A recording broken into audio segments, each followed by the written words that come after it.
Assalamualaikum warahmatullahi wabarakatuh. Bismillahirrahmanirrahim. Alhamdulillah wa syukrulillah ala nikmatillah. Wassalatu wassalamu ala rasulillah Muhammad ibn Abdillah wa ala alihi wa ashabihi wa mawala amma ba'dah. Jumpa lagi dengan saya Salwa sebagai pembawa acara di acara Ngabuburit Online bersama SMA Barnawati Surabaya. Acara yang khusus dilaksanakan menjelang berbuka puasa untuk mengisi wawasan dan ilmu tentang Islam kita lebih dan lebih lagi. Nah, di sini saya tentunya tidak sendiri bersama Ustadzah Anita. Assalamualaikum Ustadzah. Waalaikumsalam warahmatullahi wabarakatuh. Gimana nih kabarnya? Sudah agak lama ya tidak berjumpa. Iya betul Salwa ya. Ini sudah 1 minggu ya kita tidak bertemu. Benar ya Salwa. banget, benar banget. Nah, tema yang kita usung hari ini adalah mubadzir. Gini Ustadzah, saya itu biasanya kan kalau mau berbuka puasa itu kan pasti mencari minuman yang manis atau makanan yang manis gitu kan. Tapi saya itu kadang khilaf gitu. Khilafnya itu sampai banyak gitu loh. Jadi yang awalnya mau beli satu misalnya es cincau gitu, tapi bisa sampai jadi 3 es gitu. Macam ya. Nah gitu tuh gimana caranya biar kita itu tidak mubadzir gitu loh. Iya. Begini Salwa ya. Di Al-Quran juga sudah dijelaskan bahwasanya wala tubadzir tabdzira innal mubadzirina kana ikhwanus syayatin ya. Jadi kita tidak diperbolehkan untuk boros. Seringkali orang itu ketika berpuasa, apalagi sekarang kan cuacanya sangat terik ya Salwa, seperti kita lihat itu meskipun sudah sore, mau menjelang maghrib juga demikian, cuaca itu sangat terik, apalagi kalau waktu siang hari. Terkadang orang itu tidak hanya ingin memenuhi kebutuhan tubuhnya saja, akan tetapi lapar mata, kebanyakan seperti itu ya, betul nggak? Jadi minuman dibeli itu yang banyak, makanan seolah-olah sepertinya perutnya itu akan menampung semuanya. Padahal dalam Islam itu kita tidak diperbolehkan, bahkan dilarang untuk mubadzir, boros dalam hal makanan atau apapun itu. Ketika kita makan, maka perut kita itu harus kita bagi menjadi 3 Salwa. Yang pertama, sepertiga untuk makanan, sepertiga untuk minuman, dan sepertiga untuk bernafas. Jangan sampai kita itu makan itu terlalu banyak sehingga perut kita itu penuh, terlalu kenyang, dan itu akan menyebabkan apa? Kita malas untuk beribadah. Setelah berbuka itu kan otomatis ada waktu ibadah selanjutnya, yakni melaksanakan sholat tarawih. Jika kita makannya itu terlalu banyak, maka ketika melaksanakan sholat tarawih itu akan terasa sangat berat sekali, betul enggak? Bahkan males banget ya, iya males, terlalu kenyang, akhirnya apa? Ngantuk yang terjadi. Dalam Islam itu kita tidak diperbolehkan untuk membuang-buang makanan. Ketika kita mengambil makanan, ambillah secukupnya saja. Jangan sampai ambil makanan seolah-olah kita itu kelaparan, nggak makan-makan seharian penuh, akhirnya ngambil 1 piring itu penuh menggunung. Ya. Kita diperintahkan oleh Rasulullah ketika kita makan dalam 1 piring, makanlah, ambillah secukupnya. Jangan sampai ketika kamu makan kemudian ada tersisa nasi di situ. Bisa jadi nasi yang terakhir itulah yang membawa berkah bagi kita. Atau bisa jadi ketika kamu menyisahkan 1 butir nasi di piringmu, ternyata itu bisa menyebabkan kamu kufur nikmat. Bahwasanya la in syakartum la azidannakum wa la in kafartum inna adzabi lasyadid. Nah, jangan sampai kita menjadi orang yang kufur nikmat. Kita harus menjadi orang yang bersyukur agar nikmatnya selalu ditambah oleh Allah. Seperti itu. Jadi dalam 1 piring nasi kita habiskan semua, jangan sampai ojo disisahno 1 nasi pun. Ya, siapa tahu 1 nasi yang tersisa itulah nasi yang membawa barokah bagi diri kita, ya.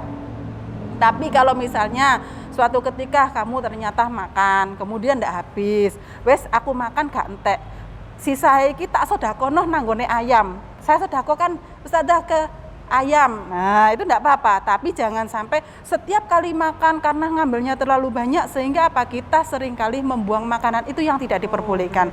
Sesekali sih boleh saja, tapi kalau terus-terusan seperti itu maka itu tidak diperbolehkan oleh agama Islam ya. Karena jadi terlalu boros ya. Iya, mubadzir nanti akan sia-sia ya Salwa. Jadi ngambilnya kok gunung seolah-olah aduh aku seharian Ustadzah enggak makan sama sekali, seharian enggak minum sama sekali, otomatis saya merasakan haus dan lapar.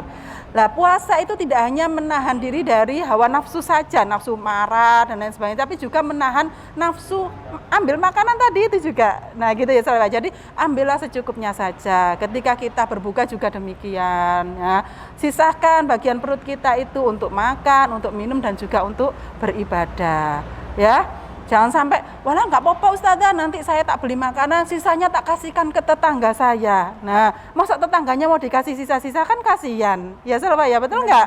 Kalau misalnya kita tahu, loh, wes mari habis diciduk satu suap, gak habis, diciduk lagi gini, kasih sendok yang kita makan, kemudian kita celupkan lagi, masa mau dikasihkan ke orang. Kalau misalnya kita mau memberikan ke orang, berikanlah yang terbaik.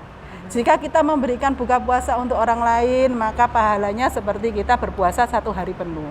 Tapi itu tidak mengurangi pahala orang yang berpuasa. Seperti berarti itu berlipat ganda gitu ya Pak? Iya, tapi untuk masalah pahala dan lain sebagainya kita serahkan semua kepada Allah. Yang penting kita semua niat, innamal a'malu binniyat wa innamal likulli imri'in ma nawa. Niatkan semua itu lillah, hanya kepada Allah. Nanti masalah ibadah dan lain sebagainya itu kita serahkan sama Allah. Yang penting tugas kita adalah berdoa semoga amal ibadah kita diterima oleh Allah. Seperti itu ya, Salwa ya. Benar. Jadi jangan sampai wes sudah sore, ngabuburit, kemudian pergi ke bazar. Nah itu kan banyak sekali ya biasanya. Jangan sampai nanti bukan lapar perut tapi lapar mata. No, lihat cilok beli cilok, lihat ini beli ini. Nah, ada es campur loh, kok seger, nah dibeli. Ada es teler, nah dibeli juga. Ini akhirnya kan nanti mubazir, sia-sia. Seperti itu ya. Akhirnya menjadi mubazir dan apa ya? Menjadi dosa juga karena mubazir gitu ya. Yang sia-sia karena itu bisa jadi temennya setan, nah gitu kan, jangan sampai kita seperti itu. Makanya kita harus menjadi hamba yang pandai bersyukur. Makan tidak boleh berlebihan, apapun ya, dalam hal apapun kita tidak boleh berlebihan. Secukupnya itu cukup gitu iya, ya? secukupnya saja, cukup untuk kita melaksanakan ibadah sampai tulang punggung kita itu bisa berdiri. Nah, kalau misalnya terlalu kenyang nanti kita akan melupakan ibadah-ibadah yang lain. Karena orang yang terlalu makannya terlalu banyak, maka dia akan cepat lelah, ngantuk. Benar nggak? Ya. Benar. Makanya itu secukupnya. Nanti kalau misalnya itu lagi ya sedikit lagi, diambil secukupnya saja. Kalau misalnya nambah ya nambah dikit lagi. Jangan sampai, kan ada orang yang gengsi gitu ya, biasanya makan di restoran atau di mana, kemudian dia ngambil makan anaknya, jangan dihabiskan makannya, kayak orang nggak pernah makan. Itu justru salah, justru salah ya Pak ya.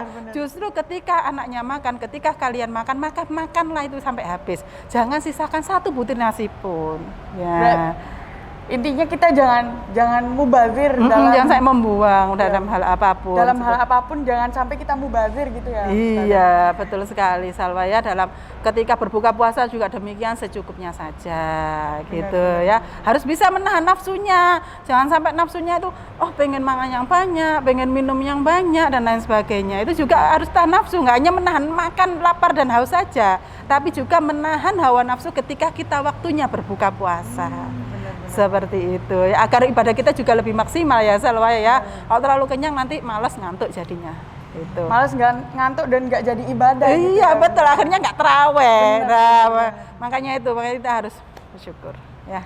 Nah, pemirsa yang ada di rumah, gimana nih penjelasan mubazir dari Ustazah Anita? Mungkin teman-teman di rumah udah pada paham ya dengan apa yang dijelaskan oleh Ustazah Anita ini. Penjelasan Ustazah Anita ini nggak akan ada artinya kalau kalian nggak meraktikannya di rumah. Nah, mungkin segitu dulu dari Ustazah Anita dan juga saya Salwa sebagai pembawa acara.